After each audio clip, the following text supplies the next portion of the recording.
Assalamualaikum dan selamat pagi semua. Nama saya Syahrudin bin Mihrajuddin. Saya daripada Section 2, UHAK 1012, Graduate Success Attribute. So, hari ini saya akan buat video reaction iaitu untuk tugasan 3 saya. So, hari ini saya akan react untuk video dari ICU ke Liang Lahat. So, kita saksikan sama-sama. Okay, sampai rumah. Pakcik bertabah pakcik. InsyaAllah InsyaAllah semua dimudahkan. Okay.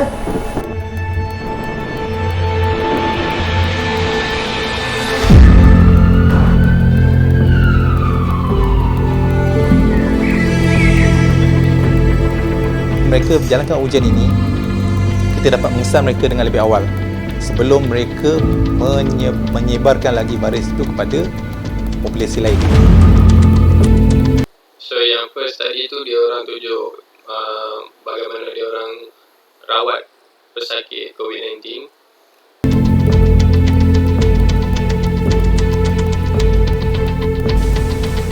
Allah, peluh sangat kau ni. Panas sangat dalam Panas. Serius panas.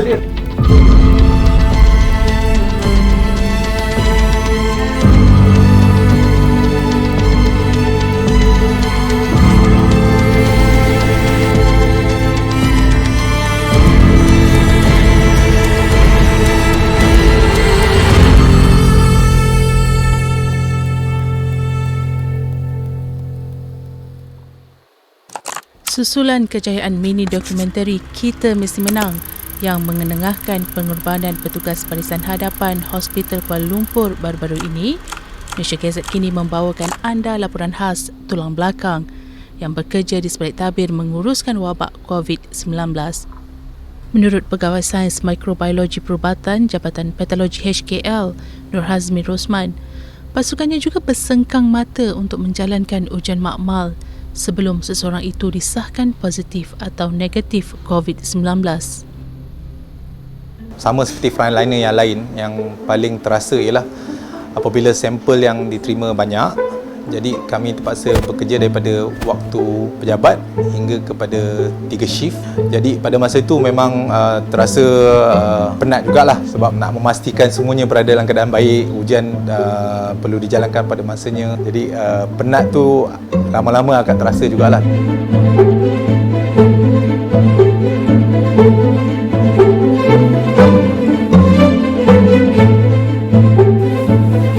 Proses nyah kumannya, maknanya heat activated menggunakan haba, suhu yang tinggi, jadi kita akan matikan virus tersebut dulu dan kemudian sampel berkenaan kita akan lakukan proses nucleic acid extraction. Prosesnya ialah kita untuk mendapatkan RNA virus tersebut daripada sampel berkenaan. Ini part extraction. Kalau kata yang dekat sana tu adalah macam sampel. Dia ada satu part lagi, PCR. PCR dia nak tahu keputusan sama ada patient tu positif ke negatif. Kerana kita akan mencampurkan nucleic acid tadi dengan bahan reagent. Barulah campuran tadi untuk sampel kita akan masukkan ke dalam mesin real time PCR kita. Akhirnya daripada itu kita akan buat analisa pada keputusannya dan baru kita dapat hasil untuk menentukan bahawa satu sampel itu sama ada mempunyai RNA virus SARS-CoV-2 atau tidak di dalam sampel berkenaan.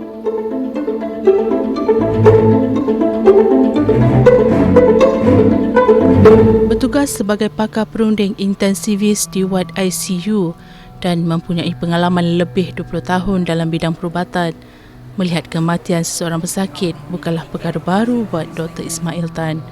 Namun, beliau tetap meluahkan rasa sedih dan terkilan apabila melihat pembagian pesakit COVID-19 yang terpaksa melalui detik-detik terakhir di dunia ini bersendirian dan hanya ditemani pakar dan petugas kesihatan, bukannya orang tersayang.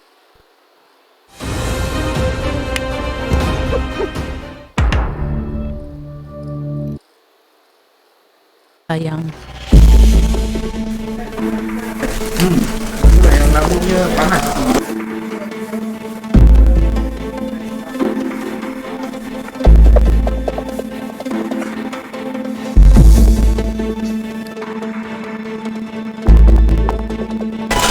Itu mesti kuat. Yang paling mencabar ialah kita tidak dapat berhubungan secara langsung dengan waris ataupun keluarga yang tersayang.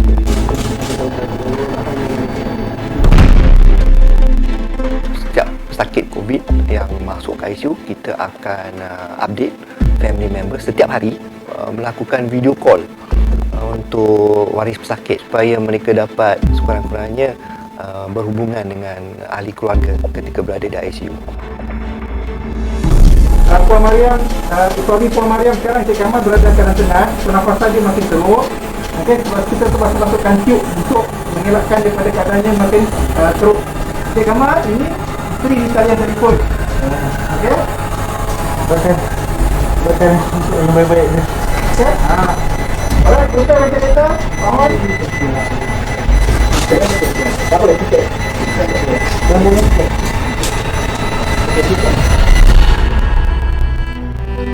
Kematian semasa di ICU bukanlah satu event, ia sebenarnya satu proses. So sangat mencabar untuk semua anggota kesihatan, termasuk diri saya sendiri, terpaksa menghadapi saat kematian untuk pesakit.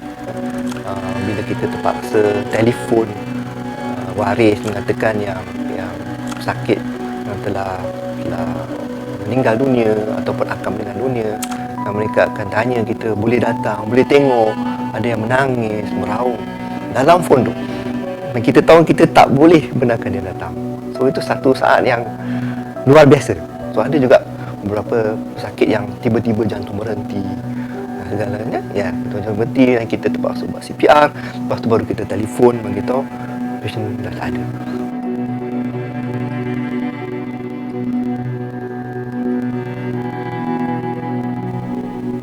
Mungkin ramai yang tidak mengetahui bedah siasat pertama pesakit COVID-19 di Malaysia dilakukan oleh Jabatan Forensik HKL, yang mana hasil bedah siasat tersebut membuka satu lembaran baru dalam banyak perkara, termasuklah pengurusan mayat pesakit. Mayat pesakit COVID haruslah dibalut dengan kain putih cotton pada lapisan pertama, dan dimasukkan ke dalam dua lapisan body bag. Lapisan permukaan luar body bag perlulah dinyah kuman dengan larutan sodium hypochlorite 0.5%. Potensi atau risiko jangkitan daripada mayat pesakit COVID tetap ada kepada orang yang menguruskan atau orang di sekeliling. Hasil penemuan bedah siasat kami yang menunjukkan terdapat virus COVID-19 di permukaan badan mayat pesakit COVID, dan juga terdapat virus COVID-19 daripada cecair yang keluar daripada rongga badan. Bagi salah seorang pengurus jenazah COVID-19, Zulina Sulaiman, walaupun bukan petugas kesihatan yang telah menerima latihan khusus dalam menangani wabak, namun mereka tetap bersedia menunaikan fardu kifayah tersebut. Setakat ni diorang cuma tanya memang waris tak boleh tengok ke, memang tak boleh sama-sama bantu ke. Setakat ni cuma satu diorang tanya, tak takut ke? Itu persoalan dia, tak takut ke? Sebab bila diorang dengar COVID je, diorang takut. Jadi saya pun cakap lah, bila kita dah diamanahkan, bila kita dah dipertanggungjawabkan, perasaan takut tu semua hilang. Setiap kali nak mulakan tugas, saya akan telefon mak, abah bagi tahu mohon restu suami. Bismillahirrahmanirrahim. Semoga kita yang minta atas jenazah ini kerana Allah Ta'ala. Allah. Assalamualaikum. Assalamualaikum.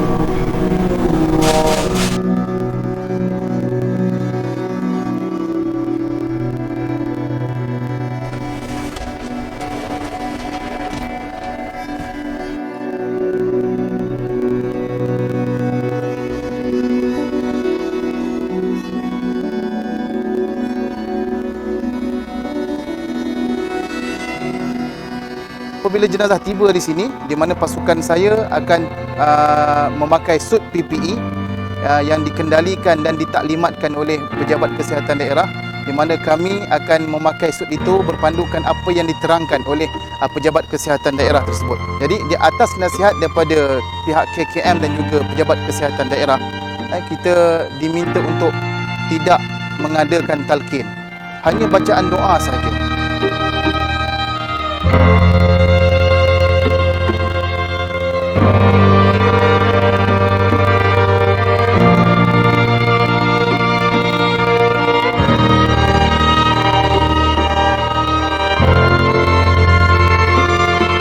Ya Allah, Ya Rahman, Ya Rahim, Kau berikanlah kekuatan kepada kami, barisan hadapan kami, menghadapi mujahadah, untuk menghadapi, Ya Allah, penyakit wabak ini, Ya Allah.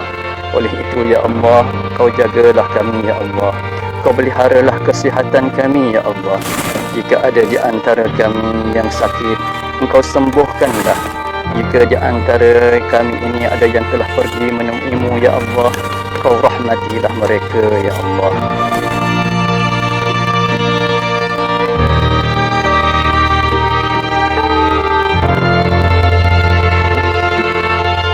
Kejayaan membendung pandemik COVID-19 bukan di tangan barisan hadapan sahaja, tetapi ia adalah tanggungjawab kita bersama.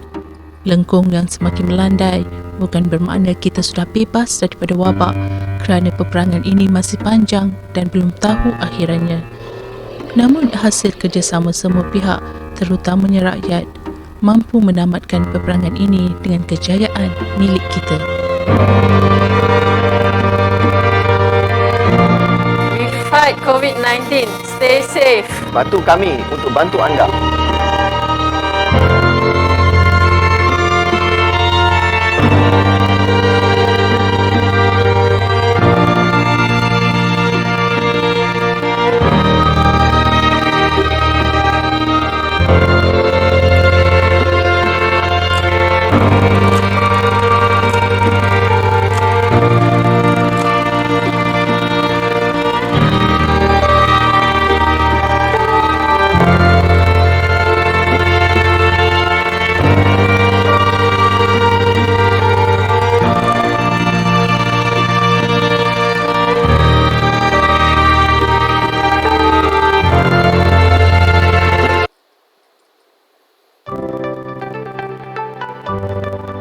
Hello jiran, saya Rizal, pengurus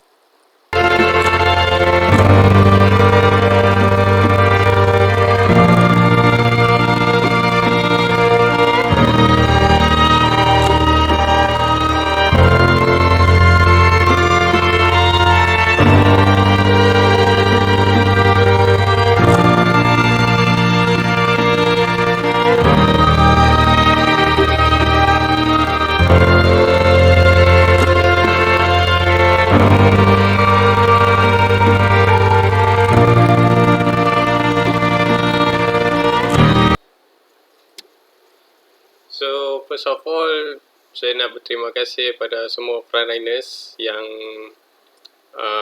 bertugas dalam mengendalikan pesakit COVID-19.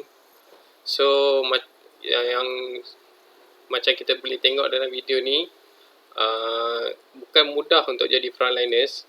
So, untuk dalam video ni, dia dah menunjukkan cara dia orang test sampel COVID-19. Untuk test sampel COVID-19 ni pun ambil masa yang lama, sebab bukan sampelnya 1-2. So, sehari pun dia orang ada ratusan sampel untuk kena test. So, macam yang sedia tahu, penyakit COVID-19 ni bukan penyakit yang biasa macam demam. Penyakit ini boleh merebak dengan lebih cepat berbanding penyakit lain. Dan penyakit ni tak mengenal usia. Bayi pun boleh kena. So, penyakit ni satu penyakit yang kronik, macam yang kita boleh tengok dalam video ni. So, kalau seseorang pesakit dah dimasukkan dalam ICU, dia adalah tanggungjawab yang besar untuk frontliners untuk menjaga pihak pesakit. So, yang dalam video ni dia ada tunjukkan kata memang frontliners bertugas siang malam untuk menjaga kita. So, bukan hanya kerja frontliners untuk membendung penyakit COVID-19, malah ia adalah kerja kita juga.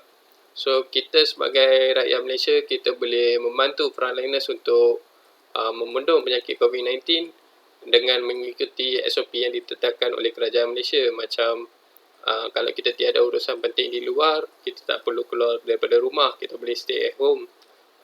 Kita boleh keluar kalau kita ada urusan yang penting dan kita harus menjaga SOP seperti memakai mask, menjaga penjarakan sosial, kurang sembang luar dengan kawan-kawan. So ini semua cara-cara untuk kita mengatasi masalah COVID-19. Sebab yang seperti yang kita tahu, penyakit COVID-19 di Malaysia sekarang kes semakin hari semakin naik. Macam dalam video ni kita boleh tengok juga, kalau seseorang pesakit meninggal dunia kerana penyakit COVID-19, so even parents, even family members pun tak boleh datang untuk tengok dia orang kebumikan pesakit itu. So pesanan saya untuk diri saya dan semua rakyat Malaysia, kita jaga kita stay at home, kita ikut SOP kerajaan. So sampai ini saja video reaction saya untuk tugasan 3 graduate success attribute. Terima kasih.